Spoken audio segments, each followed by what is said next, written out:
കൂടുതൽ വാർത്തകൾക്കും വീഡിയോകൾക്കും ഞങ്ങളുടെ ചാനൽ സബ്സ്ക്രൈബ് ചെയ്യുക. Please subscribe our channel. അനിഴ നക്ഷത്രം. അനിഴ നക്ഷത്രവും ദേവഗണത്തിൽപ്പെട്ട ഒരു നക്ഷത്രമാണ്. അനിഴ നക്ഷത്രത്തിൻ്റെ ജന്മാവകാശം വഹിക്കുന്നതായിട്ടുള്ള രാശി എന്ന് പറഞ്ഞാൽ വൃശ്ചികൻ രാശിയാണ്. വൃശ്ചികൻ രാശി അനിഴ നക്ഷത്രം മാനാണ് മൃഗമായിട്ട് വരുന്നത്. ഇലഞ്ഞിയാണ് അവരുടെ വൃക്ഷമായിട്ട് വരുന്നത്. ദേവഗണത്തിൽപ്പെട്ടതാണ്. സ്ത്രീ യോനിയാണ്. കാക്കയാണ് പക്ഷി. ഭൂതം അഗ്നിയാണ്. മൈത്രനാണ് ദേവത.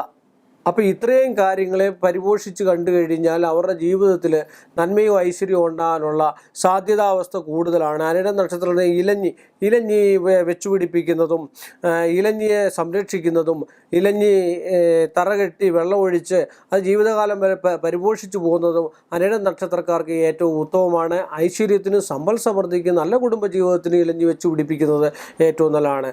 അനിഴ നക്ഷത്രത്തിൻ്റെ പൊതുവായിട്ടുള്ള ഫലം എന്താണെന്ന് നോക്കിയാൽ ഒരു സൗമ്യ സ്വഭാവത്തോടു കൂടിയ അല്ലെ ഒരു ഊർജ്ജസ്വലത കുറഞ്ഞ സ്വഭാവത്തോടു കൂടി കാണപ്പെടുന്ന ഒരു നക്ഷത്രമാണ് അനിഴ നക്ഷത്രം. എന്നാൽ പെട്ടെന്ന് കയറി ദേഷ്യപ്പെടുകയും പെട്ടെന്ന് ആൾക്കാരുമായിട്ട് പൊരുതി ജയിക്കാനുള്ള സാമർഥ്യം കാണിക്കുന്നതുമായിട്ടുള്ള അവസ്ഥയാണ്. പക്ഷേ എല്ലാ കാര്യത്തിനും ഒരു താമസമാണ് അനിഴ നക്ഷത്രക്കാർക്ക് കാണുന്നത്.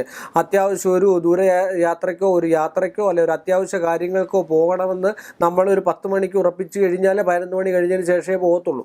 അങ്ങനെ ഒരു അലസതാ ചിത്താഗതിയിൽ നിൽക്കുന്നതായിട്ടുള്ള ഒരു നക്ഷത്രമാണ്. വാക്ചാതുര്യം കൊണ്ടും മറ്റ് ദേഹചലനം കൊണ്ടും ഒക്കെ ആൾക്കാരെ കൈവശമെടുത്ത് ധനമുണ്ടാക്കാനും അവരെ പറഞ്ഞ് നമ്മൾ തൃപ്തിപ്പെടുത്തി അവരിൽ നിന്നുള്ള സ്നേഹം പിടിച്ചു പറ്റുവാനും ഏറ്റവും കൂടുതൽ മിടുക്കരായ നക്ഷത്രക്കാരാണ് അനിഴ നക്ഷത്രക്കാർ. യാത്രയ്ക്ക് ഭയങ്കരമായിട്ട് ഇഷ്ടപ്പെടുന്നതായിട്ടുള്ള ആൾക്കാരാണ് അനിഴ നക്ഷത്രക്കാർക്ക്. അവർ വാഹന സൗകര്യം, ധനസൗകര്യം, സ്വന്തമായ വീട്, കുടുംബം ഇതൊക്കെ ഉണ്ടാകാനുള്ള സാധ്യതാവസ്ഥ വളരെ കൂടുതലായിരിക്കും. അമിതമായ വിശപ്പ് ഇവരെ ഒരിക്കലും താങ്ങാൻ പറ്റത്തില്ല. കാരണം അമിതമായിട്ട് വിശപ്പ്, അമിത ആഹാരം കഴിക്കുക, അതിൽ നിന്ന് രോഗങ്ങൾ വരുത്തി വയ്ക്കുക, ആ രോഗത്തിന് പിന്നെ ഡോക്ടറെ കാണാനുള്ള ഒരു അവസ്ഥാന്തരം ഉണ്ടാകുക, പെട്ടെന്ന് ദേഷ്യപ്പെട്ടെന്ന് പറഞ്ഞാലും പെട്ടെന്ന് തണുക്കുകയും എന്നാൽ ആൾക്കാരുമായിട്ടൊരു സ്നേഹാവസ്ഥയിൽ പോകുന്നതുമായിട്ടുള്ള ഒരു നക്ഷത്രം കൂടാണ് അനിഴ നക്ഷത്രം. സൗന്ദര്യ പ്രേമികളാണ് ഈ അനിഴ നക്ഷത്രത്തിൽ പലരും. അക്കരെ പച്ച കണ്ടുപോകുന്നു. ഒരാളെ ഇഷ്ടമാണ്, അല്ലെങ്കിൽ ഒരു കാര്യത്തെ ഇഷ്ടമാണ്, ഒരു വസ്തുവിനെ ഇഷ്ടമാണ്. അത് കഴിഞ്ഞ് 10 ദിവസം കഴിയുമ്പോൾ മറ്റൊരു വസ്തുവിനെ ഇഷ്ടപ്പെടുന്നതായിട്ടുള്ളൊരു സ്വഭാവത്തോടു കൂടി ഇരിക്കുന്ന നക്ഷത്രം കൂടാണ് അനിഴ നക്ഷത്രം. അനിഴ നക്ഷത്രം പൊതുവേ നല്ല നക്ഷത്രമാണ്. രാഷ്ട്രീയ സംബന്ധമായിട്ടുള്ള കാര്യങ്ങൾക്കും സാമൂഹിക സംബന്ധമായിട്ടുള്ള കാര്യത്തും, അല്ലെങ്കിൽ ഒരു പഞ്ചായത്തിലാണെങ്കിൽ പോലും അതിൻ്റെ ഒരു പ്രസിഡൻ്റ് ആകുക, ഒരു കരയ്ക്ക് അധിപനായിട്ട് നിൽക്കുക, ഇങ്ങനെയൊക്കെ ഒരു അവസ്ഥാന്തരം, അല്ലെങ്കിൽ ഒരു ക്ഷേത്ര കമ്മിറ്റിയിലെ ഒരു പ്രസിഡൻ്റ്, ഇങ്ങനെയൊക്കെയുള്ള അധിപതി സ്ഥാനത്ത് വരാനുള്ള താല്പര്യവും മറ്റു കാര്യങ്ങളും ഒക്കെ കാണിക്കുന്ന ഒരു അവസ്ഥ അനിഴ നക്ഷത്രമുണ്ട്. അതുപോലെ നല്ലതായിട്ട് വസ്ത്രധാരണം ചെയ്യണമെന്ന് ആഗ്രഹിക്കുന്ന ആൾക്കാർ കൂടിയാണ്. അണിഞ്ഞൊരുങ്ങി നടക്കുക, മറ്റുള്ളവരുടെ അതല്ലേ ഞാൻ മുമ്പേ പറയാം, സൗന്ദര്യം ആസ്വദിക്കുക, അണിഞ്ഞൊരുങ്ങി നടക്കുക, അതുപോലെ ഡാൻസ്, നൃത്തം ഇതിലോടൊക്കെ വലിയ താല്പര്യങ്ങളുണ്ടാകുക, ഇങ്ങനെയൊക്കെ ഉള്ള ഒരു അവസ്ഥാന്തരമുള്ള ആളാണ് ഈ അനിഴ നക്ഷത്രക്കാർ. 2 വാക്കുകൾ പറഞ്ഞു കഴിഞ്ഞാൽ അത് കൃത്യസമയത്ത് പാലിക്കാൻ കഴിവില്ലാത്ത, അല്ലെങ്കിൽ കഴിവ് കേടെന്നതിന് പറയാൻ പറ്റത്തില്ല, അതിന് അനുവദിക്കത്തില്ല. ഒരു കൃത്യമായിട്ടൊരു വാക്ക് പറഞ്ഞു, ആ വാക്ക് ചെയ്തു കൊടുക്കാൻ പരിപൂർത്തീകരിക്കാൻ പറ്റാത്തൊരവസ്ഥാന്തരത്തിൽ നിൽക്കുന്ന ഒരു നക്ഷത്രം കൂടാണ് അനിഴ നക്ഷത്രം. പൊതുവേ അനിഴ നക്ഷത്രം നല്ലതാണ്. ഉദര സംബന്ധമായിട്ടുള്ള രോഗങ്ങളും മറ്റു കാര്യങ്ങളും ഒക്കെ വരികയാണെങ്കിൽ അത് പ്രത്യേകം ഒന്ന് ശ്രദ്ധിക്കണം. അത് കണ്ടത്തിന് മേളോട്ടുള്ള അസുഖം വരുവാണെങ്കിലും പ്രത്യേകം ശ്രദ്ധിക്കണം. മുട്ടിന് താഴോട്ടുള്ള അസുഖം വരുവാണെങ്കിലും പ്രത്യേകം ശ്രദ്ധിക്കണം.